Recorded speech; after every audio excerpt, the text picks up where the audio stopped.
kinetic energy basically it is equal to E minus of potential energy and this should be always greater than 0. तो basically आपने क्या देखा कि E should always be greater than the potential energy, then only the case is allowed. यहाँ पे देखिए energy कम है, potential energy ज़्यादा है इस पर्टिकुलर रेंज में, ये रीजन आपका क्या होगा, फॉरबिडन रीजन हो गया. आप देख पा रहे हो कि एनर्जी पार्टिकल का इतना है लेकिन पोटेंशियल एनर्जी क्या है, कहाँ जा रहा है, नेगेटिव में जा रहा है. अब नेगेटिव तो एनर्जी से छोटा ही होगा बेसिकली, राइट. इट मींस ये रीजन आपका अलाउड है. सिमिलरली इस रीजन में जाओगे तो ये भी फॉरबिडन हो गया.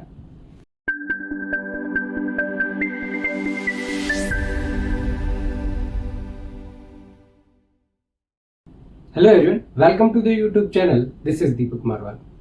पिछले कुछ वीडियोस में हमने जो आपके एनसीईआरटी के एग्जांपल दिए हुए थे वर्क एनर्जी पावर में, उनको हमने डिस्कस किया. इस वीडियो से हम जो अनसोल्व प्रॉब्लम्स हैं एनसीईआरटी की उनको डिस्कस करेंगे ताकि आपके जो चैप्टर से रिलेटेड जो कंसेप्ट्स हैं वो आपके क्लियर हो जाए, right. So let's start with the first exercise. तो बेसिकली थ्योरेटिकल एक्सरसाइज है, इसको हम डायरेक्टली डिस्कस कर सकते हैं. तो इसमें दिया गया है कि वर्क डन का जो साइन होता है तो उससे रिलेटेड क्या होता है, आपके अंदर डाउट होता है कि पॉजिटिव वर्क डन कब होता है, नेगेटिव कब होता है और जीरो वर्क डन कब होता है. तो बेसिकली थ्योरी में हमने काफ़ी डिटेल में इसको डिस्कस कर चुके हैं ऑलरेडी, लेकिन स्टिल क्वेश्चन दिया हुआ है तो इसको डिस्कस करते हैं, राइट. तो इसमें बोला गया कि कुछ स्टेटमेंट्स हैं जिनमें आपको बताना है कि वर्क डन पॉजिटिव है या नेगेटिव.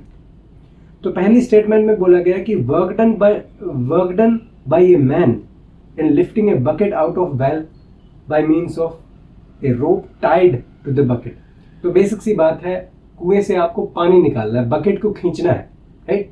तो बेसिकली उसके अंदर बताना है आपको कि आपने वर्क डन पॉजिटिव किया कि नेगेटिव किया. तो देखिए बकेट जो है आपने उसको ऊपर की तरफ खींचा है. तो देखिए ऊपर की तरफ खींचा है तो फोर्स आपने ऊपर लगाया और बकेट भी कहाँ पे जा रहा है, ऊपर की तरफ जा रहा है. तो बेसिकली हमने डिस्कस किया कि वर्क डन पॉजिटिव होगा जब आपका क्या है, डिस्प्लेसमेंट और फोर्स सेम डायरेक्शन में एक्ट करेंगे. लेकिन अगर आपका जो फोर्स और डिस्प्लेसमेंट की डायरेक्शन अपोजिट है, या फिर अगर आप कह सकते हो कि अगर आपका फोर्स ऑब्जेक्ट के मोशन को रेजिस्ट कर रहा है, इन दैट केस आपका वर्क डन क्या होता है, नेगेटिव वहां पे निकल के आता है. तो यहाँ पे तो क्या हो गया, डिस्प्लेसमेंट भी ऊपर है, फोर्स भी ऊपर लगा रहे हो, तो क्या होगा, बेसिकली वर्क डन आपका पॉजिटिव निकल के आएगा.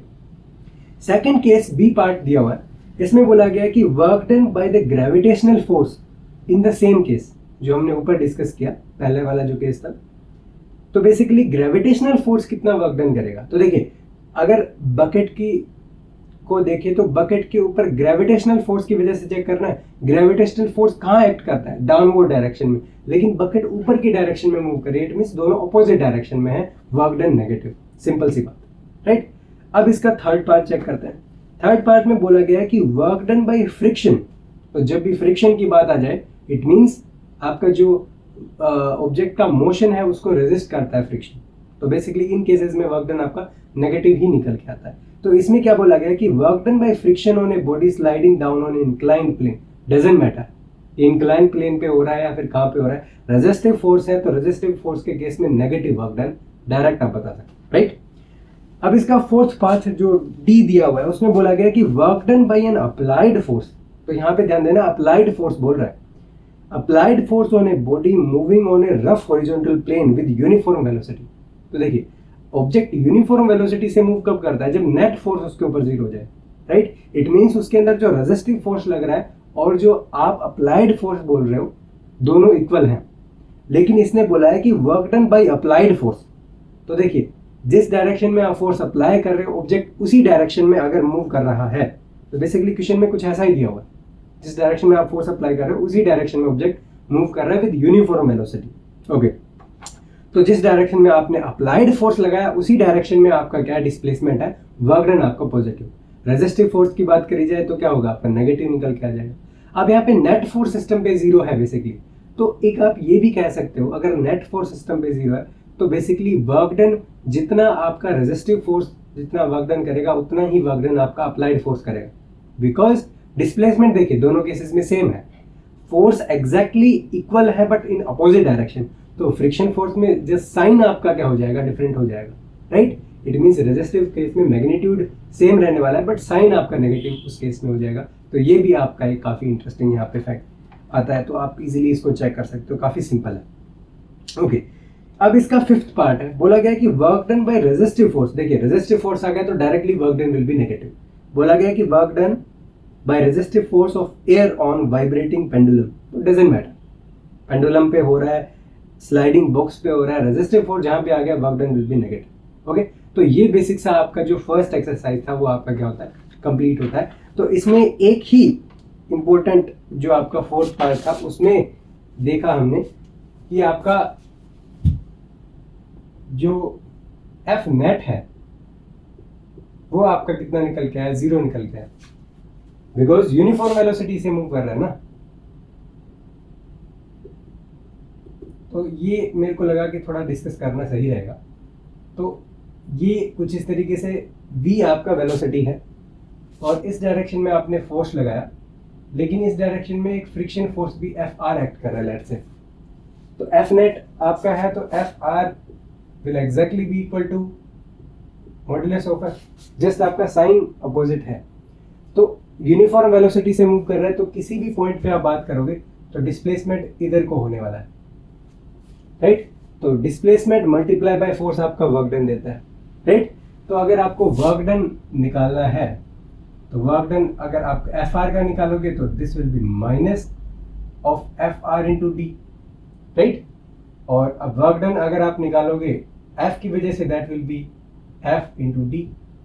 और बेसिकली वर्क डन का जो ये जो मैग्नीट्यूड है ना, फ्रिक्शन फोर्स का जो मैग्नीट्यूड है और आपका वर्क डन इस फोर्स के केस में दोनों इक्वल हैं, बिकॉज डिस्प्लेसमेंट भी सेम है, फोर्स का exact and equal and opposite है, that's why we consider it to be, you can say work done will be equal in both cases. तो ये इंटरेस्टिंग काफी यहाँ पे निकल के आता है, राइट। तो ओवरऑल अगर आपसे पूछा जाए कि total work done by the both forces bye the net force, you can से कितना वर्क डन हुआ, तो एफ नेट आपका 0 है। तो डब्ल्यू नेट की अगर बात की जाए, नेट फोर्स ने कितना वर्क डन किया, तो बेसिकली 0 किया, बिकॉज वर्क डन होता क्या है, बेसिकली वर्क डन आपको दोनों फोर्सेस की वजह से आपको चेक करना है, दोनों को ऐड करना है। और यहाँ पे आप चेक कर सकते हो कि ये जो है ये आपका नॉन कंजर्वेटिव है और ये आपका क्या है, यहाँ पे आपका एक्सटर्नल फोर्स है। तो बेसिकली दोनों को ऐड करना है और दोनों को आप देख पा रहे हो कि एग्जैक्टली इक्वल एंड अपोजिट है, तो एफ नेट आपका बेसिकली 0 निकल के आ जाएगा। बट अगर अलग अलग पूछा जाए तो आपका क्या है, दोनों के साइन जो है वो अलग अलग होंगे, जस्ट आपका मैग्नीट्यूड दोनों का सेम रहने वाला है जब आपका ऑब्जेक्ट पे नेट फोर्स 0 रहेगा, राइट। तो ये इंटरेस्टिंग था काफी इसमें। अब हम देखते हैं आपका नेक्स्ट एक्सरसाइज, जो कि एक्सरसाइज 6.2, और ये काफी इंटरेस्टिंग रहने वाला है। इसमें बोला गया है कि एक ऑब्जेक्ट है जिसका मास दिया हुआ है 2 kg। तो इनिशियली वो रेस्ट पे था, लेकिन उसके बाद आपने उसके ऊपर 7 न्यूटन का फोर्स लगाया, वो मूव करता है, लेकिन काइनेटिक फ्रिक्शन उस ऑब्जेक्ट के ऊपर एक्ट करता है, कोफिशिएंट ऑफ काइनेटिक फ्रिक्शन दिया हुआ। तो काफी सिंपल सी प्रॉब्लम है। यहाँ पे एक बॉक्स था 2 kg जिसका मास है, हमने इस डायरेक्शन में 7 न्यूटन का यहाँ पे फोर्स लगाया। फोर्स किसके इक्वल है, 7 न्यूटन के इक्वल है। सिमिलरली इस सरफेस का जो काइनेटिक फ्रिक्शन कोफिशिएंट है म्यू के, उसकी वैल्यू आपको कितनी दी हुई है, 0.1 वैल्यू दी हुई है। ओके, अब आपको क्या है, अलग अलग केसेस दिए हुए हैं जिसमें वर्क डन आपको निकालना है। तो बेसिकली यहाँ पे देखिए, सबसे पहले तो आपने अप्लाइड फोर्स की बात करी, दूसरा फ्रिक्शन फोर्स की बात करी। तो ऑब्वियस सी बात है यहाँ पे काइनेटिक फ्रिक्शन यहाँ पे लगेगा अगर ऑब्जेक्ट जो है वो मूव कर रहा है। तो बेसिक सी बात है, ऑब्जेक्ट मूव कर रहा है, एक फोर्स यहाँ है, दूसरा फोर्स कहाँ लगेगा, ऑपोजिट डायरेक्शन में लगेगा, फ्रिक्शन फोर्स है। तो सबसे पहले इसकी वैल्यू निकालते हैं। ओके, तो वैल्यू बेसिकली कितनी है काइनेटिक फ्रिक्शन की, तो मैक्सिमम अगर हम बात करें इसकी जो वैल्यू है, that you define it to be mu k into the normal reaction. तो नॉर्मल रिएक्शन हम कहाँ पे लगाते हैं, ऊपर की तरफ लगेगा नॉर्मल रिएक्शन। तो ये आपका नॉर्मल रिएक्शन है और बेसिकली होता किसके इक्वल है, so mu k into M G. Basically normal reaction M G को बैलेंस कर रहा है, तो N will be equal to क्या हो जाता है आपका एम जी, बेसिकली यहाँ पे हो जाता है, बिकॉज नीचे आपका एम जी लग रहा है, राइट। बेसिक सी बात, यहाँ पे एफ के की वैल्यू अगर आप कैलकुलेट करोगे तो आपको फ्रिक्शन पता चल जाएगा, काइनेटिक फ्रिक्शन उसके ऊपर कितना लग रहा है। तो यहाँ से देखो, ये आपका कितना हो गया 0.1 मल्टीप्लाई बाई 2 इंटू आपका 10। तो बेसिकली ये हो कितना गया, 2 न्यूटन का फोर्स लग रहा है due to friction force, right. अब एफ नेट भी निकाल सकते हो आप, कि एक्चुअल में सिस्टम के ऊपर नेट फोर्स कितना लग रहा है, कितना लगेगा 7 - 2 विल बी 5 न्यूटन, और 5 न्यूटन किस डायरेक्शन में, इस डायरेक्शन में लग रहा है। ओके, तो ये बात आ गई किसकी, नेट आपका सिस्टम पे फोर्स कितना है। अब इसने पूछा गया अलग अलग तरीके से क्वेश्चन पूछना चाह रहा है, तो बेसिकली पहला इसका सेक्शन दिया हुआ है कि work done by applied force. Okay, तो अप्लाइड फोर्स आपका है कितना, तो F जिसकी हम बात कर रहे हैं जो कि अप्लाइड फोर्स है, that is nothing but you will say to be 7 newton, right. So 7 newton है। Now for work done we just need force multiply by the displacement, तो D की वैल्यू हमें बेसिकली निकालनी है, और टाइम कितना है 10 सेकेंड के बाद हमें निकालना है क्या, कि कितना उसके अंदर बेसिकली डिस्प्लेसमेंट होगा ऑब्जेक्ट, राइट। अब देखिए ऑब्जेक्ट मूव करेगा तो किस नेट फोर्स से मूव करेगा, F नेट 5 न्यूटन से मूव करेगा। तो बेसिकली कांस्टेंट फोर्स का सिस्टम है या फिर कांस्टेंट एक्सेलरेटेड मोशन है, उस केस में आप क्या करते हो, काइनेमेटिक इक्वेशन ऑफ मोशन लगाओगे। तो बेसिकली हमें यहाँ पे चाहिए क्या, सबसे पहली बात हमें यहाँ पे निकालना पड़ेगा क्या, एक्सेलरेशन। तो एक्सेलरेशन की वैल्यू कितनी हो जाती है आपकी, force divided by basically F net की बात करेंगे यहाँ पे, ये जो है ये आपका F नेट होगा, कि नेट फोर्स ही आपका क्या डिसाइड करेगा, एक्सेलरेशन डिसाइड करेगा, राइट। तो यहाँ से मास आपका 2 दिया हुआ है, और यहाँ से आप नेट ये आपका 5 न्यूटन नेट निकल के आता है, तो acceleration will be equal to 2.5 metre per second square.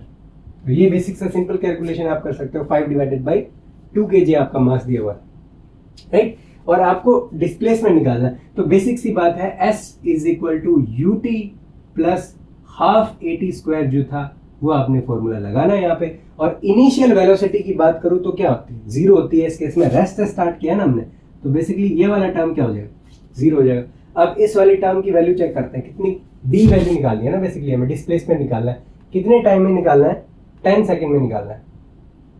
तो इसकी वैल्यू कितनी हो जाएगी, this will be half multiply by, यहाँ पे आपका कितना होगा 2.5 मल्टीप्लाई बाय T स्क्वायर, आपका कितना हो जाता है 100 हो जाता है, राइट। तो बेसिकली यहाँ से आपकी वैल्यू कितनी निकल के आती है, दिस विल बी, आपने D निकाला 125 मीटर, यहाँ से कैलकुलेशन करोगे तो इजीली आप चेक कर सकते हो, this will be 125 metre. Okay, अब यहाँ पे देखिए कि डिस्प्लेसमेंट आपको पता चल गया, फोर्स आपको पता है, तो W अप्लाइड की बात करें या फिर WF अगर आप निकालोगे तो multiply this 7 multiply by 125 Newton, और ये आपका जूल में वैल्यू आ जाएगी, और बेसिकली कैलकुलेशन करोगे तो इट विल बी 875। तो बेसिकली कैलकुलेशन आप कर लेना, कोई दिक्कत वाली बात नहीं है, राइट। तो ये वर्क डन आ गया अप्लाइड फोर्स की वजह से। ये आपका सेक्शन था एक, पहला सेक्शन। दूसरी की बात करते हैं, तो बेसिकली हमने मेन क्या चीज थी यहाँ पे, डिस्प्लेसमेंट निकालना। कांस्टेंट एक्सेलरेटेड मोशन आपका यहाँ पे 10 सेकंड पे डिस्प्लेसमेंट निकालना है, इनिशियल वेलोसिटी 0 है, राइट। ओके, नेक्स्ट बोलना चाह रहा है कि work done by friction force, ये अप्लाइड फोर्स से निकाला, फ्रिक्शन फोर्स से भी निकाल के दिखाना है। तो वर्क डन फ्रिक्शन से निकालोगे तो किसकी इक्वल हो जाएगा, अब फ्रिक्शन फोर्स जो है मोशन के अपोजिट डायरेक्शन में, तो नेगेटिव साइन तो पहले ही लगा दो, राइट, बिकॉज डिस्प्लेसमेंट और फोर्स दोनों 180 डिग्री पे है। अब बात करते हैं एफ आर की वैल्यू कितनी है, बिकॉज बेसिकली चाहिए क्या, F R multiply by D, 10 second में चाहिए ना आपको वर्क डन। अब डिस्प्लेसमेंट 125 रहेगा, लेकिन ये जो फोर्स की वैल्यू है ये आपकी कितनी आ जाती है, माइनस यहाँ पे 2 न्यूटन मल्टीप्लाई बाय यहाँ पे हो जाता है 125। तो यहाँ से आप करोगे तो वर्क डन फ्रिक्शन की वजह से कितना हो जाता है, ये हो जाएगा आपका 250 जूल। अब देखते हैं थर्ड, और बेसिकली यहाँ पे नेगेटिव, ऑब्वियसली यहाँ पे नेगेटिव रहेगा, तो ये चीज गलती कभी नहीं करनी, नेगेटिव हमेशा रहेगा फ्रिक्शन फोर्स के केस में। एफ नेट ने कितना वर्क डन किया वो निकालना है थर्ड पार्ट में, राइट। तो बेसिक सी मैंने बात बताई, अगर एफ नेट से अगर पूछा जाए कितना वर्क डन निकला, तो एफ नेट है कितना, कितना निकाला आपने, 5 न्यूटन निकाला, 5 नेट है फोर्स, एंड मल्टीप्लाई बाय 125। तो ये आपका पॉजिटिव वैल्यू निकल के आती है, बिकॉज वर्क डन आपको पॉजिटिव निकल के आएगा 625। अगर आप कैलकुलेशन करोगे तो this will B 625 joule. Okay, तो ये आपकी एफ नेट की आ गई। या फिर आप ऐसे भी कर सकते हो इसको, एक ही बात है, सिंपल सा है कि एफ नेट जो है वो आप कह सकते हो कि वर्क डन आप एफ से निकालो और वर्क डन आप फ्रिक्शन से निकालो, दोनों को ऐड कर दीजिए। जितने भी फोर्सेस एक्ट कर रहे हैं सबका अलग अलग वर्क डन निकाल के भी सबको ऐड कर सकते हो, सेम चीज़ है, बिकॉज फोर्स एक वेक्टर क्वांटिटी है। सो एफ डॉट डी एस वाली के अंदर आपको देखने को मिलेगा कि फोर्सेस को वेक्टरली ही ऐड कर रहे हो आप, right. Okay, so there is not any problem. F net आपका 625 जूल यहाँ पे निकल गया। नेक्स्ट पार्ट इसका काफी इंटरेस्टिंग है। फोर्थ पार्ट जो है ये कहना चाह रहा है कि आपको काइनेटिक एनर्जी चेंज निकालना है। काइनेटिक एनर्जी चेंज कितना होगा, कि कितने टाइम में बोल रहा है, of the body in 10 second. 10 second में काइनेटिक एनर्जी चेंज निकालना है। तो बेसिकली काइनेटिक एनर्जी में चेंज कैसे निकालोगे कि half M V kinetic energy change निकालना है, तो इनिशियल कितनी थी और फाइनल में आपका कितना हो जाता है। तो बेसिकली काइनेटिक एनर्जी में change will be equal to final velocity minus आपका half M V initial square, right. तो काइनेटिक एनर्जी में चेंज बेसिकली क्या होगा, आपका फाइनल में कितना है और इनिशियली आपका वेलोसिटी जो आपका काइनेटिक एनर्जी था वो कितना है। तो बेसिकली निकल जाएगा कि कितना चेंज आया काइनेटिक एनर्जी में, राइट। अब यहां से आप देख सकते हो क्लियरली कि आपका जो इनिशियल काइनेटिक एनर्जी है वो बेसिकली जीरो, बिकॉज वेलोसिटी आपका जीरो है इनिशियली। आपको क्या निकालना पड़ेगा, वी फाइनल आपको चाहिए कितने सेकंड बाद, 10 सेकंड बाद, बिकॉज 10 सेकंड बाद ही तो आपको चेक करना ना कितना काइनेटिक एनर्जी होगा बेसिकली। तो कांस्टेंट एक्सीलरेटेड मोशन है तो बेसिकली वी फाइनल निकाल सकते हो आफ्टर 10 सेकंड्स। कैसे निकालोगे, v final will be equal to u plus a t, और इनिशियली जीरो है और एक्सीलरेशन आपका कितना निकल गया है 2.5 मल्टीप्लाई बाय 10, और ये आपका कितना निकल के आएगा 25 मीटर पर सेकेंड। और काइनेटिक एनर्जी में चेंज हाफ एम आपका 2 है और 25 square, so this will B 625 joule. Okay, ये आपका 625 जूल बेसिकली आ गया। तो एक तो तरीका ये है कि आपने काइनेटिक एनर्जी निकाली। दूसरा तरीका इसमें क्या बनता है कि वर्क एनर्जी थ्योरम आपने लगानी। तो वर्क एनर्जी थ्योरम बेसिकली कहती क्या है कि काइनेटिक एनर्जी में जो चेंज है that will be equal to work done by the net force, और you can say total work done. तो बेसिकली टोटल भी आप कह सकते हो एफ टोटल, राइट। तो यहां से एफ नेट के केस में डेल्टा काइनेटिक एनर्जी कितना निकल के आया था, 625 न्यूटन ही तो निकल के आया था, सॉरी जूल। तो दिस विल बी 625 जूल, ये भी 625 जूल। तो आप चेक कर सकते हो दोनों वैल्यूज आपकी सेम आ रही है, राइट। तो ये भी एक आपका क्या है, दूसरा तरीका है इसमें, जिससे आप वर्क एनर्जी थ्योरम की हेल्प से भी आप क्या कर सकते हो, काइनेटिक एनर्जी में चेंज जो है वो इजीली चेक कर सकते हो। अब हम डिस्कस करते हैं आपका नेक्स्ट एक्सरसाइज, जो कि है एक्सरसाइज 6.3। और ये जो एक्सरसाइज है ये काफ़ी इंपॉर्टेंट है, और इसके अंदर हम एक इंपॉर्टेंट कंसेप्ट को देखेंगे, जो कि बेसिकली क्या है, क्लासिकल फॉरबिडन जो रीजन होते हैं,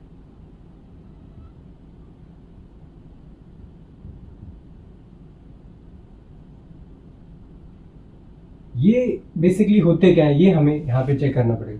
तो classically forbidden region means classical mechanics की बात हम कर रहे हैं, राइट। और फॉरबिडन रीजन मीन्स जिस रीजन में आपका सिस्टम पॉसिबल नहीं हो उसको हम फॉरबिडन बोलते हैं बेसिकली, राइट। तो बेसिकली हमें यही बताना है इसके अंदर, राइट। ओके, तो सबसे पहले क्वेश्चन में क्या दिया गया है कि आपको ना पोटेंशियल एनर्जी के कुछ कर्व्स दिए जाएंगे और टोटल एनर्जी भी आपको बताई जाएगी कि पार्टिकल की टोटल एनर्जी है कितनी, राइट। और आपको ये बताना है कि इन केसेस में आपका पार्टिकल जो है वो एक्सिस्ट कर सकता है या फिर नहीं कर सकता है। इट मीन्स आपको बताना है कौन से रीजन अलाउड है, कौन से रीजन आपके फॉरबिडन है, वो बेसिकली आपको यहाँ पे बताना है, right. Okay, the particle must have in each case, okay, think of simple physical context for which these potential energy shapes are relevant। तो हमें ये भी बताना बेसिकली जो कर्व दिया जाएगा उसका फिजिकल सिग्निफिकेंस बेसिकली क्या है। तो 4 आई थिंक इसके अंदर दिए हुए हैं, 4 इसके अंदर अलग अलग कर्व्स दिए हुए हैं। तो उनके अंदर हमें सबसे पहले बताना है। तो बेसिकली सबसे पहले हमें समझना पड़ेगा कि क्लासिकली फॉरबिडन रीजन बेसिकली होता क्या है, right.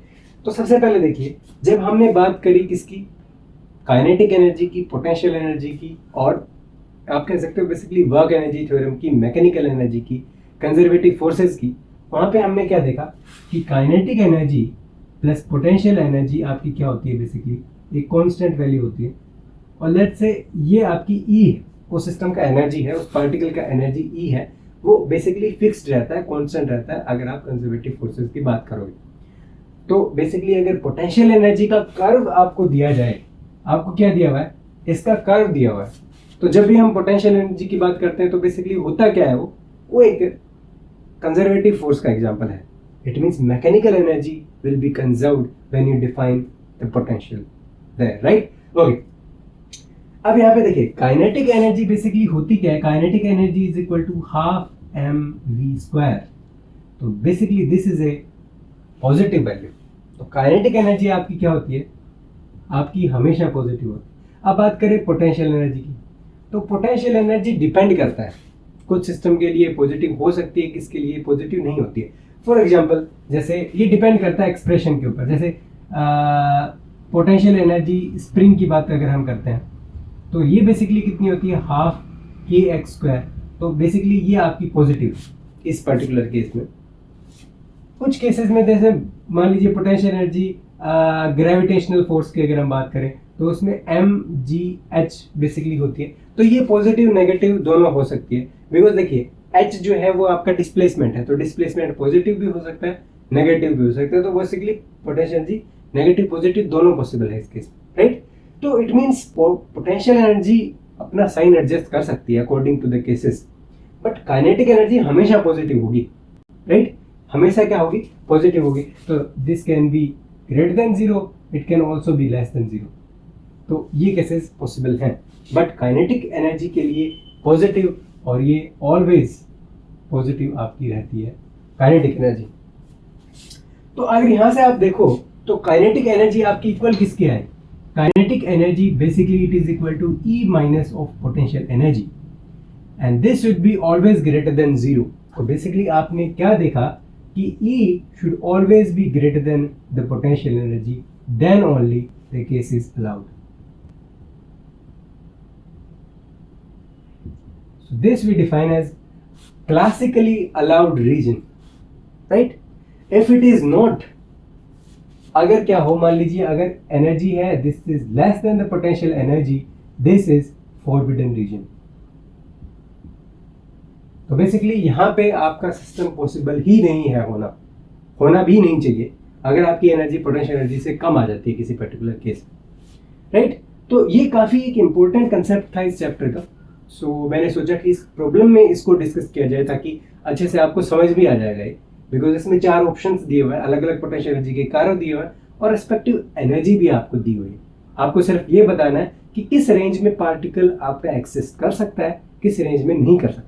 Forbidden reason, allowed reason बताना है, और ये भी बताना है कि ये जो केसेस हैं किस डेली लाइफ आप कहते हो एक्सपीरियंस से आप इनको एक तरीके से रिलेट कर सकते हो, वो भी आपको यहाँ पे देखना पड़ेगा। तो थोड़ा सा मैं इसको क्लीन कर लेता हूँ कुछ पोर्शन, बिकॉज ये इंपॉर्टेंट कंसेप्ट है यहाँ पे। अगर आपने नोट डाउन नहीं किया हो तो आप यहाँ पे कर सकते हो, राइट। तो थोड़ा इसको मैं क्लीन करके then we will see the all 4 cases, right. अब देखते हैं इसके अंदर जो आपका फर्स्ट केस दिया हुआ है उसमें बेसिकली क्या कर दिया है उसको देखते हैं।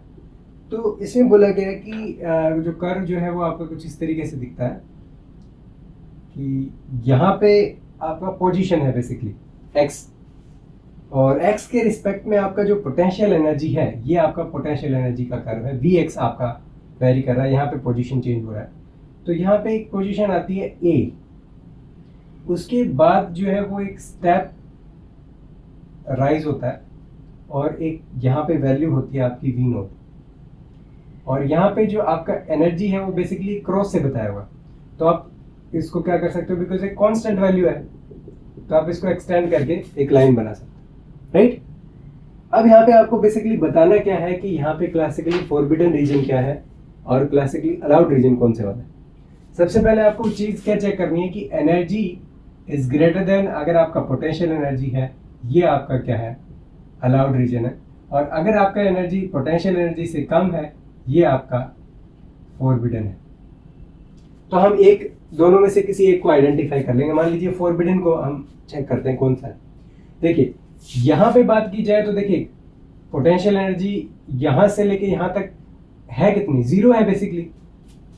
यहाँ पे पोटेंशियल एनर्जी जीरो है, लेकिन एनर्जी कुछ पॉजिटिव वैल्यू यहाँ पे आ रही है। इट मीन्स यहाँ पे ये जो रीजन है, यहाँ पे energy is greater than potential energy. It means this region from here to here it is allowed. अब बात करते हैं आगे वाले रीजन की। तो देखिए इस रीजन पे आप देखो तो ये सूट कर रही है वैल्यू पोटेंशियल एनर्जी की, कितनी, इस वैल्यू पे आ गई।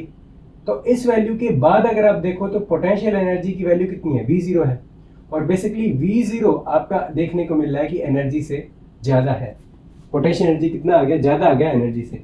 इट मीन्स इस पूरे रीजन में ये जो है, ये जो रीजन है इसको हम क्या बोलते हैं, फॉरबिडन।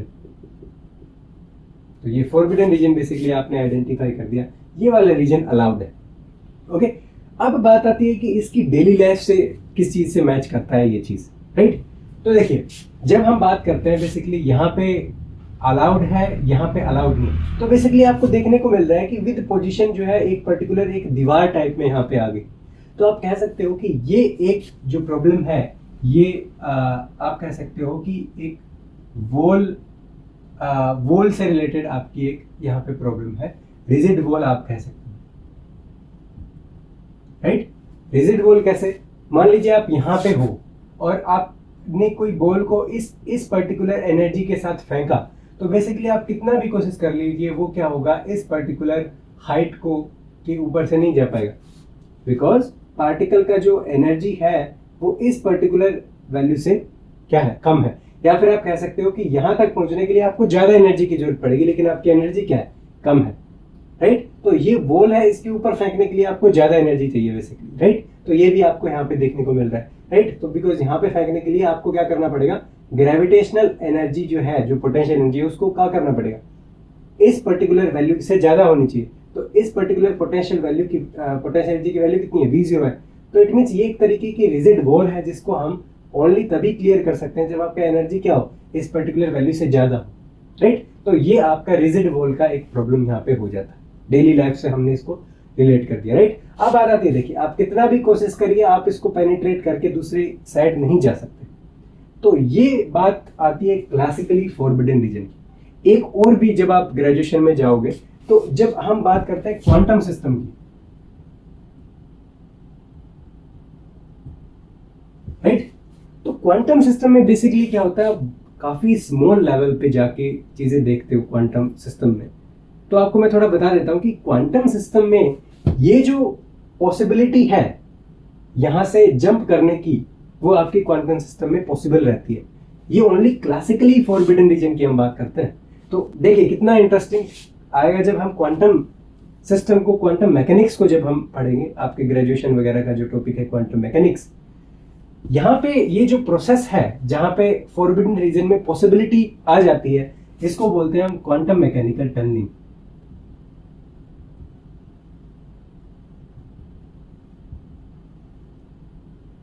तो बेसिकली इसको आप बाद में ज्यादा डिटेल में डिस्कस करोगे, ज्यादा हमें यहाँ पे नहीं डिस्कस करना है क्वांटम मैकेनिक्स को। ओके, तो ये तो बात आ गई आपके फर्स्ट वाले केस की जहाँ पे आपको दिया हुआ था। अब देखते हैं आपका सेकंड केस। तो आपका जो सेकंड केस है इसमें कर्व जो है वो कुछ इस तरीके का दिया हुआ है कि ये बेसिकली यहाँ पे कर्व हो गया और यहाँ पे पोटेंशियल एनर्जी है ना कुछ इस तरीके से जा रही है। ये कुछ स्टेयर सी बनी हुई है यहाँ पे और उसके बाद कुछ ऐसे, राइट। और ये जो वाला पोर्शन है ये थोड़ा सा नीचे है कुछ इस तरीके, और एनर्जी आपको इसी के इक्वल, इसी लाइन की कोरेस्पोंडिंग ही वैल्यू दी हुई है। तो जब आप इसको एक्सटेंड करोगे ना तो ये आपकी बेसिकली एनर्जी है और यहाँ पे पोटेंशियल एनर्जी आपकी बताई जा रही है पोजीशन के साथ, राइट। तो आपको ना अलग अलग पॉइंट्स दिए हुए हैं, A B C D जो है ना, जैसे ये आपका पॉइंट A हो गया, ये आपका B हो गया, ये आपका C हो गया और ये वाला पॉइंट क्या हो गया, D हो गया। यहाँ पे हमें बताना है कि कौन सा रीजन फॉरबिडन है, कौन सा अलाउड है। तो सिंपल सी बात है, देखिए यहाँ पे अगर आप देखो तो एनर्जी की वैल्यू कम है, पोटेंशियल एनर्जी ज्यादा है, right. Okay, there is not any problem. It means ये जो रीजन है ये आपका क्या होगा, फॉरबिडन रीजन होगा। पोटेंशियल एनर्जी क्या होगी, ज्यादा होगी कंपेयर टू एनर्जी। अब बात करें इस पॉइंट की, यहाँ पे भी ज़्यादा, यहाँ पे भी ज़्यादा, यहाँ पे भी ज़्यादा है। अब बात करते हैं इस पर्टिकुलर केस की, यहाँ पे क्या है, यहाँ पे आपका ज़्यादा है, E इज इक्वल टू आपका पोटेंशियल एनर्जी है। तो अगर इस केस की बात करें तो आपका क्या आ जाएगा, काइनेटिक एनर्जी कितना आ जाएगा आपका, 0 आ जाएगा। अब काइनेटिक एनर्जी 0 तो पॉसिबल हो सकती है। इट मीन्स अगर आप बात करो इस पर्टिकुलर रीजन की, जो कि पूरा रीजन है आपका ये वाला जो रीजन है, ये आपका क्या है, फोरबिडन है। तो बेसिकली x आपका कहाँ से कहाँ तक, x आपका होगी कि 0 से लेके अगर आप बात करो d तक आपका फोरबिडन है।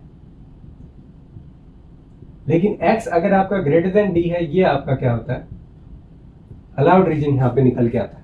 सिंपल सी बात है, यहाँ पे काइनेटिक एनर्जी 0 हो जाएगी बिकॉज आपका जो है एनर्जी पोटेंशियल एनर्जी के इक्वल है। तो यहाँ से आपको देखने को क्या मिला कि आपका पोटेंशियल एनर्जी जो है या तो ज़्यादा होना चाहिए आपका, या फिर इसके इक्वल भी आपका हो सकता है एनर्जी पोटेंशियल एनर्जी के। तो ये आप थोड़ा इसको मॉडिफाई भी कर लीजिएगा। ओके, ये बात आ गई किसकी, ये बात आ गई सेकंड केस की। अब डिस्कस करते हैं थर्ड केस। थर्ड केस भी काफी इंटरेस्टिंग होने वाला है। और यहाँ पे इसके फिजिकल सिग्निफिकेंस की हमने बात नहीं की। देखिए अब यहाँ पे सेम सिस्टम, यहाँ पे कुछ वॉल्स दिख रही हैं लेकिन उनकी हाइट चेंज होती जा रही है। आपका मान लीजिए बॉल है वो यहाँ पे है, तो आप देख पा रहे हो कि ये जो स्टेयर है इसकी हाइट क्या है, बॉल की एनर्जी से ज्यादा है। तो बेसिकली यहाँ पे बॉल नहीं जा सकता। इट मीन्स ये स्टेयर्स जो हैं इनके ऊपर आप क्या है, बॉल को जंप नहीं करवा सकते बिकॉज बॉल का energy it is low. But in this particular case आपका जो एनर्जी है वो एग्जैक्टली इक्वल किसके है, पोटेंशियल एनर्जी के इक्वल है। इट मीन्स इस पर्टिकुलर केस में आपका काइनेटिक एनर्जी 0 आ जाएगा। तो ये प्लेन ग्राउंड की अगर हम बात करें तो वो है। तो प्लेन ग्राउंड पे उस पर्टिकुलर ऑब्जेक्ट का एनर्जी दिया हुआ है, इट मीन्स वो उसके ऊपर एक्सिस्ट कर सकता है बेसिकली, राइट। तो ये फिजिकल सिग्निफिकेंस है। स्टेयर केस आप इसको यहाँ पे कंसिडर कर सकते हो, राइट। तो ये काफी यहाँ पे आप कह सकते हो स्टेयर केस, आप इसको डेली लाइफ का एग्जांपल बता सकते हो, राइट। अब देखिए नेक्स्ट जो क्वेश्चन है उसको देखते हैं। नेक्स्ट में क्या दिया हुआ है, नेक्स्ट में आपका थोड़ा सा यहाँ पे डिफरेंट है। कैसे कि यहाँ पे कुछ इस तरीके से है, अब नीचे गए और ये नेगेटिव में भी जा रहा है कुछ इस तरीके से। तो ये वैल्यू V0 है और ये वैल्यू 0 है, लेकिन ये नीचे जा रही है नेगेटिव में। ये V1 वैल्यू आपकी यहाँ पे पोटेंशियल की है और A यहाँ पे पॉइंट है, B यहाँ पे है और पोजीशन इस डायरेक्शन में आपकी आ रही है। और ये आपका पोटेंशियल एनर्जी जो है ऊपर की डायरेक्शन में कुछ इस तरीके से यहाँ पे दिया हुआ है। ओके, और बेसिकली आपको एनर्जी कितना दिया हुआ है, एनर्जी यहाँ पे दिया हुआ है। तो बेसिकली इसको हम एक्सटेंड करके और ये हमने यहाँ पे बना दिया, राइट। तो यहाँ से आपको क्या देखना है, वही सेम चीज। आप एक रीजन सिलेक्ट करिए, उसमें देखिए कि पोटेंशियल एनर्जी ज्यादा है कि कम है। तो पोटेंशियल एनर्जी कम अगर होगी वो अलाउड रीजन आपका हो जाएगा। हम फॉरबिडन को हाईलाइट यहाँ पे करते जा रहे हैं। ओके, यहाँ पे देखिए एनर्जी कम है, पोटेंशियल एनर्जी ज्यादा है इस पर्टिकुलर रेंज में। ये रीजन आपका क्या होगा, फॉरबिडन रीजन हो गया। अब बात करते हैं इस पर्टिकुलर रीजन की, ए से बी के बीच में। तो आप देख पा रहे हो कि एनर्जी पार्टिकल का इतना है लेकिन पोटेंशियल एनर्जी क्या है, कहाँ जा रहा है, नेगेटिव में जा रहा है। अब नेगेटिव तो एनर्जी से छोटा ही होगा बेसिकली, राइट। इट मींस ये रीजन आपका अलाउड है। सिमिलरली इस रीजन में जाओगे तो ये भी फॉरबिडन हो गया।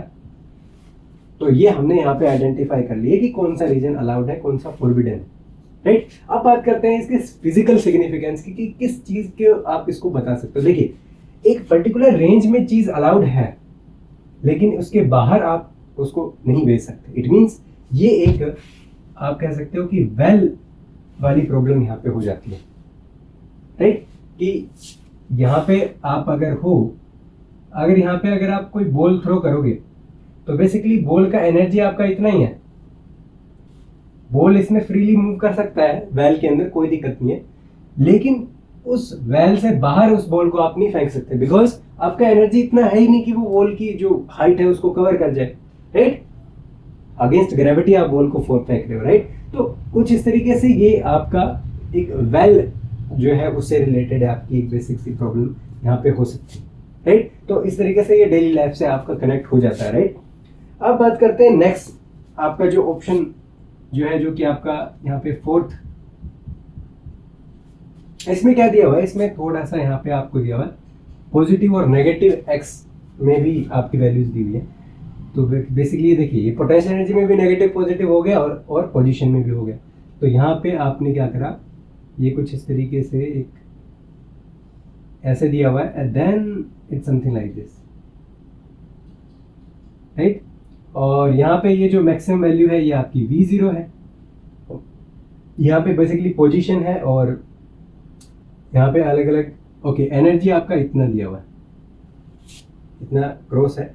तो बेसिकली आपको स्ट्रेट लाइन यहाँ पे बनाना है। तो स्ट्रेट लाइन बनाओगे तो कुछ इस तरीके से ये लाइन बनने वाली है, राइट। अब इसमें कुछ पॉइंट्स बताया गया है कि ये वाला पॉइंट तो 0 है, ये आपका -a/2 है, और ये आपका +a/2 है। सिमिलरली ये जहाँ पे ये जो क्रॉस कर रहा है ना, ये वैल्यू जो है ये आपकी b/2 इसने दी हुई है, और ये वाली वैल्यू कितनी हो जाती है, यहाँ पे जो क्रॉस करेगी ये -b/2। तो बेसिक सी बात है, इस तरीके का कुछ कर्व यहाँ पे दिया हुआ। तो अलग अलग रीजन की बात करते हैं। सबसे पहले देखिए, सबसे पहले रीजन है ये वाला। बेसिकली x का वैल्यू जो है वो if it is less than -a/2, right. So x is less than -a/2, so not a/2, it is b/2, because basically ये वो वाला रीजन है, यहाँ से लेके यहाँ का रीजन हमें कंसिडर करना है एक बार के लिए। तो यहाँ से लेके यहाँ तक का पीछे का जो रीजन है, यहाँ पे आप देख सकते हो कि potential energy is less than आपका जो है total energy, it means this is allowed. Similarly अब बात करते हैं इस पर्टिकुलर केस से इस पर्टिकुलर केस की, जहां पे आपका क्या है, x जो है x is greater then -b/2 but it is less than -a/2, right. तो इस पर्टिकुलर केस की बात करें तो आप यहां पे देख पा रहे हो कि आपका जो पोटेंशियल एनर्जी है वो ज्यादा है compare to kinetic your total energy. It means ये वाला जो रीजन है, ये पर्टिकुलर रीजन आपका क्या आएगा, फॉरबिडन रीजन आ गया, राइट। तो ये आपका क्या है, ये आपका फॉरबिडन आ गया। अब बात करते हैं इस रीजन की। तो आपको डायरेक्टली दिख रहा है, देखिए पोटेंशियल एनर्जी ये है, आपका टोटल एनर्जी ये है, तो बेसिकली ये अलाउड में आ गया। सिमिलरली इसके जैसा ये वाला रीजन है, तो इसमें देखो ये वाला आपका फॉरबिडन हो गया और ये वाला रीजन आपका अलाउड हो गया। तो इनको भी आप यहाँ पे बता सकते हो कि बेसिकली अगर x -a/2 से आपका a/2 की बात करो तो बेसिकली ये आपका क्या है, x is greater then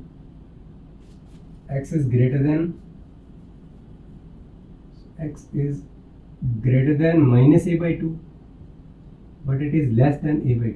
basically science को भी आपको ध्यान में रखना है। तो ये बीच वाला रीजन होगा, ये क्या है, अलाउड है। सिमिलरली आप बात करो x is greater then a/2 but it is less than b/2, तो ये आपका फॉरबिडन है। सिमिलरली नेक्स्ट वाला जो है x is greater then b/2, this is allowed.